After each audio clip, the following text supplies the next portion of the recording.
আসসালামু আলাইকুম সুপ্রিয় শিক্ষার্থী বন্ধুরা, নাসির স্টাডি হোমের সাথে থাকার জন্য ধন্যবাদ। বিগত বিসিএস পরীক্ষার বাংলা অংশ থেকে প্রশ্ন, দ্বিতীয় অংশ। চর্যাপদের খণ্ডিত পদগুলো তিব্বতী থেকে প্রাচীন বাংলায় রূপান্তর করেন সুনীতি কুমার চট্টোপাধ্যায়। মৃগয়া শব্দের মৃগ বলতে কী বোঝানো হয়? পশু। কম দামে কেনা বেশি দামে বেচা আমাদের স্বাধীনতা, বইটির লেখক কে? আবুল মনসুর আহমেদ।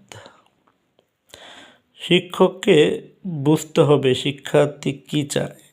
এই বাক্যে শিক্ষক ও শিক্ষার্থীর প্রয়োগ হয়েছে একবচন ও বহুবচন উভয় বোঝাতে। উৎক্ষেপণ শব্দে উপসর্গ কোন অর্থ ধারণ করেছে? ঊর্ধ্ব।